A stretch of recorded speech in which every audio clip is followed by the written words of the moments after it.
आए हैं? बोले तरने के लिए आए हैं।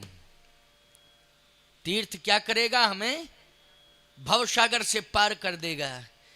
लेकिन तीर्थ भी कहता है कि सहयोग तुम्हें गौ माता का लेना पड़ेगा। बोलो कहेगा कि नहीं? तीर्थ यही तो कहेगा, मैं तारूंगा तो, लेकिन सहयोग गौ माता का लेना ही पड़ेगा।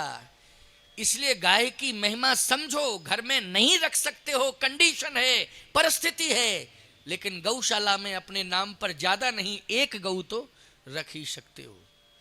अपने नाम पर रखो।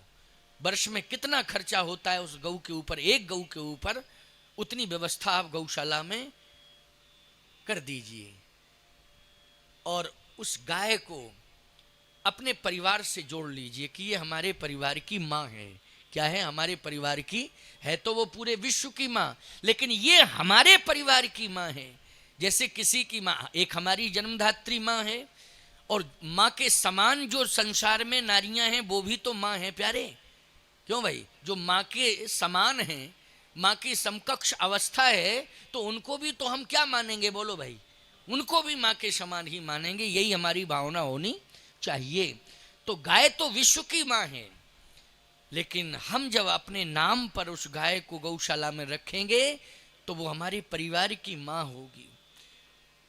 इसलिए जरूर ऐसा करना चाहिए। तीर्थ भी यही कहेगा कि तुम्हें गौ माता का सहयोग लेना ही पड़ेगा। आज आप रामेश्वर भगवान के चरणार विंदों में बैठ के कथा सुन रहे हैं।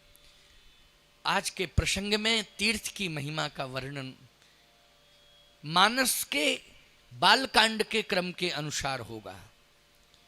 जो क्रम चल रहा है उसी क्रम में, क्योंकि आज दिन की सभा में यह प्रथम सत्र में हम श्री सीताराम जी का विवाह संपन्न कराने जा रहे हैं। लेकिन श्री सीताराम जी के विवाह यानी जनकपुर धाम के पहले एक तीर्थ आया है, एक धाम आया। यद्यपि जनकपुर स्वयं में धाम है, लेकिन उसके पहले एक तीर्थ आया है।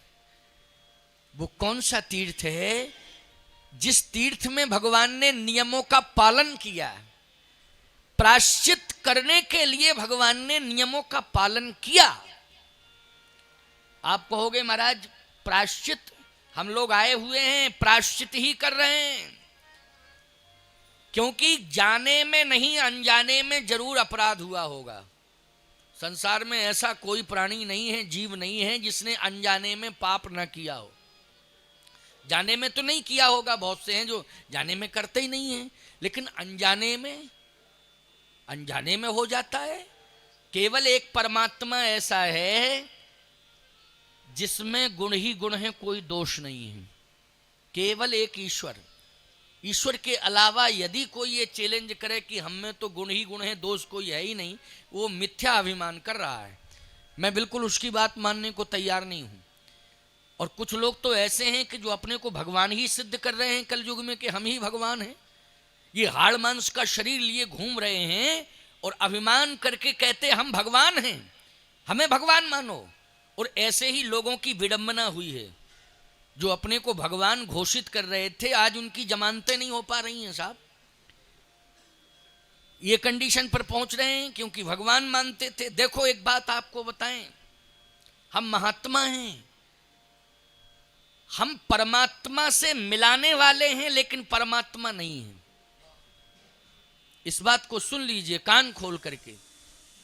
हम परमात्मा से मिला तो सकते हैं, लेकिन हम परमात्मा नहीं हो सकते हैं। हम परमात्मा से मिलाने वाले हैं, मध्यस्थता कर रहे हैं। अथवा ये कह दीजिए कि हम परमात्मा के प्रतिनिधि हैं। इतना कह सकते हैं कि हम परमात्मा के प्रतिनिधि हैं। महात्मा प्रतिनिधि ही होता है, प्रतिनिधित्व कर रहे हैं। परमात्मा ने एक पावर दिया है हम लोगों को, महात्माओं को। क्या पावर दिया है? कि जगत में तुम मेरे प्रतिनिधि बन के जाओ। चूंकि मैं पहुंच नहीं पा रहा हूं और पहुंच रहा हूं तो वो चश्मा नहीं लगा है लोगों की आंखों पे कि हम दिखाई दे जाएं, हम दिखाई दे जाएं। वो चश्मा नहीं लगा है, इसलिए वो देख नहीं पा रहे हैं। और जिस रूप में वो मुझे देखना चाहते हैं उस रूप में मैं प्रकट नहीं हो पा रहा हूं, तो एक काम करो, मेरे प्रतिनिधि बनकर के तुम जाओ।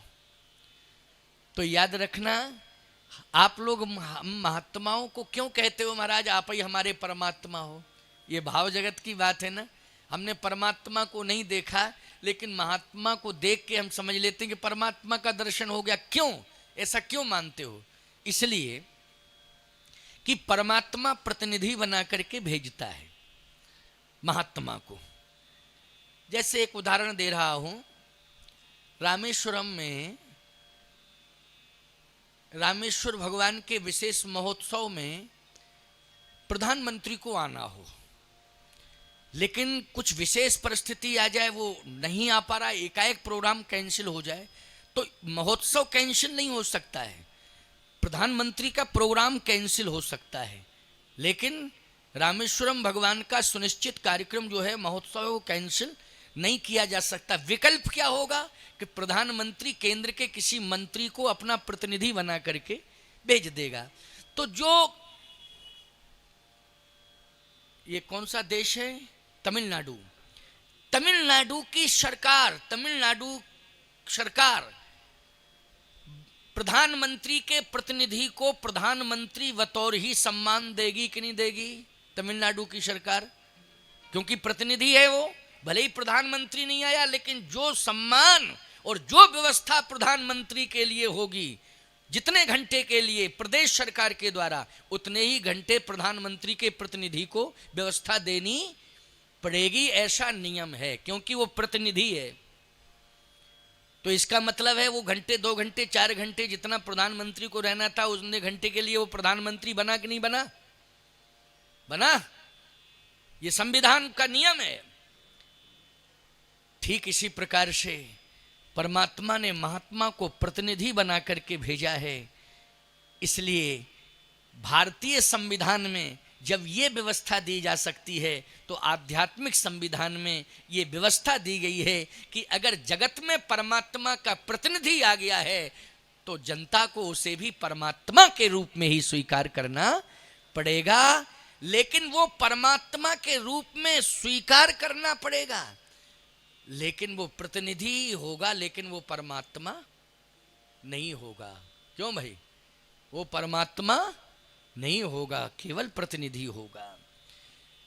परमात्मा ने एक बात और कह दी कि संसार के प्राणियों में प्रतिनिधि को भेज रहा हूं, और वो जब समाज के बीच में उपदेश देने के लिए आवे, तुम्हारा मार्गदर्शन करने के लिए आवे, तो उस संत की वाणी से जो भी शब्द निकलेगा, उसे मेरा हस्ताक्षर मान लेना और विश्वास कर लेना, तुम्हारा कल्याण हो जाए। तो संत की वाणी से निकला हुआ प्रत्येक वाक्य परमात्मा का सिग्नेचर माना जाता है, परमात्मा का हस्ताक्षर माना जाता है। ऐसा विश्वास करना चाहिए, ये शास्त्र का सिद्धांत है। हम लोग तीर्थ में आए, भगवान भी नरलीला कर रहे हैं, तो अहिल्या जी के ऊपर जब चरण रखा, तो गुरुजी के कहने से रखा। वैसे तो मन ही नहीं कर रहे थे कि चरण रखें, क्यों भाई, लेकिन गुरुदेव के कहने से रखना पड़ा। अब रखा तो उद्धार अहिल्या का हो गया, और इतना बड़ा उद्धार हुआ कि वो गई पतिलोक आनंद भरी, जहां पर उसके पतिदेव रहते थे गौतम ऋषि, वहीं जाके पहुंच गई आनंद भरी। आनंद भरी का मतलब है प्रसन्नता लेके चली गई ना, प्रसन्नता लेके। लेकिन भगवान राम उदास हो गए। इसका क्या प्रमाण है कि उदास हुए? तुलसीदास जी ही प्रमाण है। शिला साप संताप विगत भई, तुलसीदास जी लिख रहे हैं, शिला साप संताप विगत भई, तुलसी पर सत पाँव, दई सुगति सुनहेरी, हरस ही चरण छुए पछताओ। चरण छुए पछताओ, मैंने चरण रख दिया है, चरण छुआ दिया है। किस पर छुआ दिया? ऋषि पत्नी पर, इसलिए पश्चाताप है। चरण छुए पछताओ, पश्चाताप, पश्चाताप मानी गिलानी, क्यों भाई गिलानी हो गई। इसका मतलब है कि भगवान ये समझ रहे हैं कि मुझसे अपराध बन गया, मुझसे पाप हो गया। क्या हो गया? पाप हो गया। जब राम जी उदास हुए तो विश्वामित्र जी ने कहा उदास क्यों हो? भगवान राम ने कहा इसलिए उदास हूं कि आपकी आज्ञा का पालन तो कर दिया, लेकिन आत्मग्लानि हो गई कि मैंने गलत किया, एक ऋषि पत्नी के ऊपर चरण रख दिया। अच्छा, तो एक काम करो, जब ये जीव समझ ले या कोई प्राणी ये समझ ले कि मुझसे पाप हो गया, तो वो प्रायश्चित कर ले। तो भगवान राम ने कहा प्रायश्चित कहां करें? तो विश्वामित्र जी ने कहा प्रायश्चित किसी तीर्थ में जाके करना चाहिए। कहे तीर्थ में जाने की फुर्सत न हो तब तो कहा कि पास में मंदिर हो वहां जाकर के कर लेना चाहिए भाई, या कोई पुनीत नदी हो वहां जाके कर लेना चाहिए। वैसे तो तीर्थ में करना चाहिए। जाने में अनजाने में कोई भी अपराध हो गया हो, तीर्थ में जाकर उसका प्रायश्चित करना चाहिए। और बोलो तुम सब कहां आ गए हो? तीर्थ में आ गए हो। और तीर्थ में भी तीर्थ तो बहुत हैं, लेकिन ये धाम है, 4 धामों में ये विशेष धाम है। तीर्थ का अर्थ तो पवित्र होता है। तीर्थ का अर्थ क्या होता है?